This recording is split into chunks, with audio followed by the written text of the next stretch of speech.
Welcome back to TC Talk Sports. This is part 2 of grading NBA teams at the midway point of the season. Hope you enjoyed part 1. If you didn't see it, go back on my channel and watch that and get ready for part 2. The Brooklyn Nets, I do not agree with this one. He gave them a B+. They're one of the worst teams in the league. Yes, they've dealt with a lot of injuries as well. Traded away Dorian Finney-Smith. They got D'Angelo Russell, who I think played his best ball when he was with the Nets, and he's still playing really well for them. Injuries with Cam Thomas. They don't have Dennis Schroeder anymore. Cam Johnson's dealt with some injuries, but he's still a good player. They're going to end up being one of the worst teams in the league record-wise. Expectations coming into the year, they were expected to not be a good team. There's been times where they've just looked absolutely horrible this year, so I do not agree with the B+. I would give them like a C- on this year. New York Knicks, a B+. This is an interesting one for me. Yes, they went out and got Mikal Bridges, Karl Anthony Towns, who is the starting center for the Eastern Conference in the All-Star game. He's honestly put his name in talks for MVP come the end of the season. Jalen Brunson, the starting point guard in the East, probably could have been Cade Cunningham, but I mean, Brunson's having a good year. I think they're 3rd or 4th in the East right now. Expectations, I think we're all over the place for this team. I thought they would be like maybe 3rd, 4th, 5th in the East. I don't think they're going to win a championship. I just don't think they have a good enough bench. The trade deadline's like 2 weeks away. If they make a solid move to improve their depth on the bench, I can see them being a championship contender. But right now, expectations, I think Cat has highly exceeded his expectations, but as far as the rest of the team, I'm not too sure. I'm going to give them about a B-. I think at this point they should be a better team than what they are right now, but I think most of that is because their bench is so small and they don't play too many guys. They play their starters a lot of minutes, so I think a little generous with a B+, but still a good team.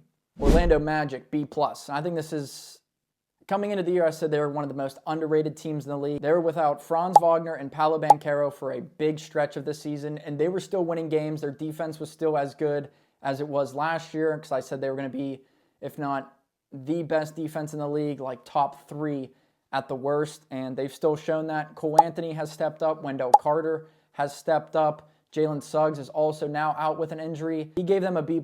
I'm going to give them an A so far for this season, just the way they've dealt with these injuries. Obviously, when they're fully healthy, they're going to finish as one of the best teams in the East. How they can improve, I agree with Pelton on this one.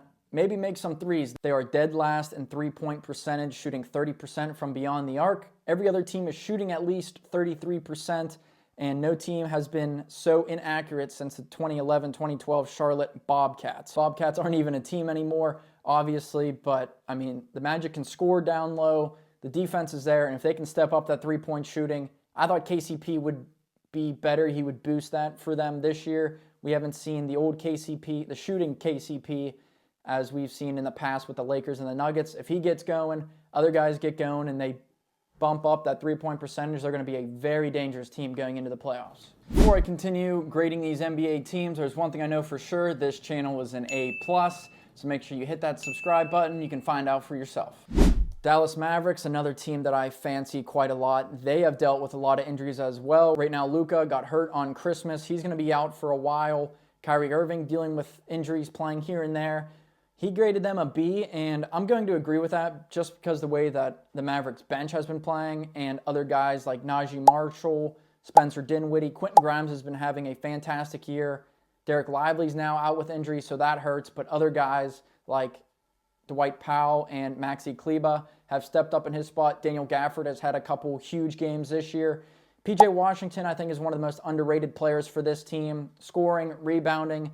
I would like to see him take more threes, only if he's going to make them, because he's been struggling shooting the ball at times this year, but I think he still is a good three-point shooter. I think a B is appropriate for the Mavericks. I still think they're in contention of making a deep run in the playoffs, especially when they're fully healthy. They're definitely championship contenders. Boston Celtics, a B-. Expectations coming into this year, I mean, there's a lot of talented teams in the NBA. I thought, honestly, they could make a run at beating the 2016, Warriors record for best record at the end of the year. That is no longer going to happen. They've been inconsistent. They've dropped a couple games that they definitely shouldn't have. This year, they just need to be more consistent together as a group. I mean, their starting 5 is absolutely unreal. I still think it's the best starting 5 in the league. He's giving them a B minus. I'm going to give them a B at this point, mostly to the fact that the bench has been playing well. Sam Hauser has come in at times and played well. Peyton Pritchard is the sixth man of the year. I think he's going to win that award by the time we get to the end of the season. He's just absolutely unreal. But I mean, Drew Holiday, Derek White, Jaylen Brown, Jason Tatum, whether it's Tingus Pingus or Al Horford, that starting five is absolutely insane. Flipping over to the second half of the season, I think they're going to get it together and still end up being the 1 seed in the East. Indiana Pacers, he's giving them a B minus. Expectations coming into this year, I said I didn't think they were going to be as good as they were last year. Eastern Conference Finals is kind of an insane run for them. Tyrese Halliburton at times, people have called him the most overrated player in the league. And then the next game he comes out and drops 35 with 10 assists. And then the next game he'll shoot 2 for 15 or something crazy. Why he graded them a B minus.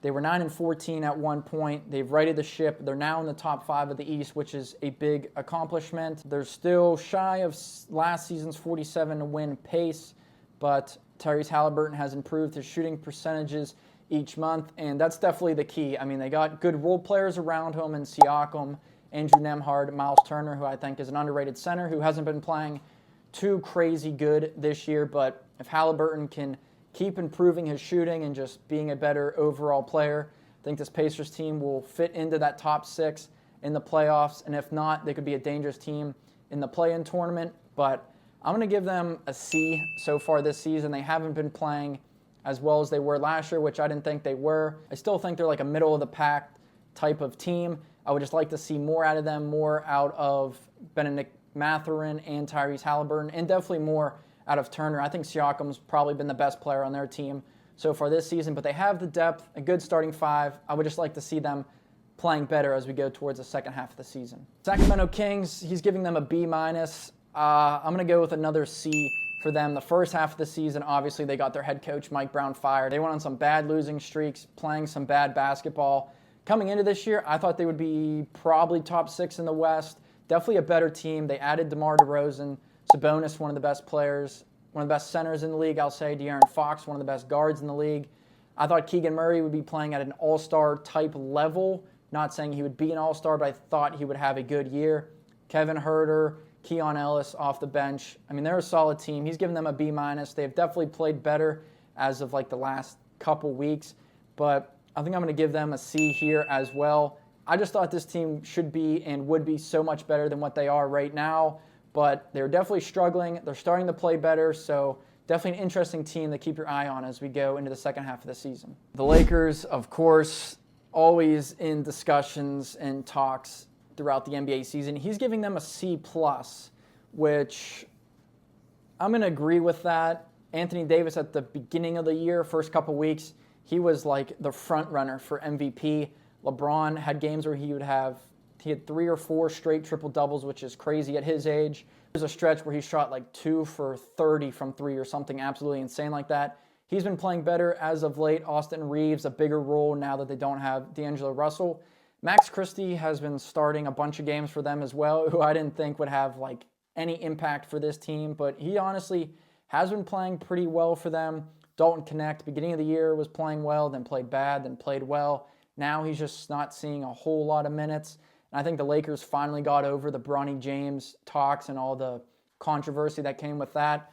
But a C+, right now they're like 6th in the West, I think, 6th or 7th. They're defensively, they're 23rd in the league, as it says there. There's been so much hype about Jared Vanderbilt coming back. I mean, he's a good defensive player. He's going to help Anthony Davis down in the paint because he said he wants to see this team get another big. I mean, I'm a fan of Jackson Hayes, the basketball player, not off the court. I think he's a good backup center type of guy. I think Jared Vanderbilt's better and more versatile. But there's been so much hype about him coming back from his injury, like he's going to make some crazy impact and they're going to be like a top team in the West. I don't really see what all that is about, but grading-wise, a C+. I agree with that. They haven't been playing very well. I don't think, coming into the year, I didn't think they were going to be playing very well. So about middle pack of the NBA right now, C+, I think that's good. C+ for the Miami Heat. I mean, this team right now is just kind of a disaster. Tyler Hero's playing at an MVP. Well, that's kind of crazy. He's not that good yet, but he's definitely playing at an all-star level Tyler Hero, one of my favorite players in the league. He's just a baller. He's a hooper. He's been playing really well. Khalil Ware has been, if you haven't seen like the past week or two of basketball, he's been one of the highest rising, no pun intended, because he can jump like 12 feet in the air, but his stock has risen so much since he's got a starting nod and more minutes off the bench, which I said he would be a good player coming into this year. Hopefully people believe me, but if not, now you're seeing it. C+, I mean, they're struggling. They're definitely going to make a move. Obviously, they're going to make a move at the deadline. Jimmy Butler will be somewhere, but I just think this team's kind of a disaster. I'd give them a C- at this point. I mean, expectations, I thought they would be a decent team coming into this year. I would like to see more out of Jaime Jaquez Jr., but midway point through the year, nobody really knows what's going on with the Miami Heat. Sorry, I'm going to have to cut you off again. I don't want to make these too long. This was part 2 of grading NBA teams through the midway point of the season. Make sure you subscribe. Get ready for part 3.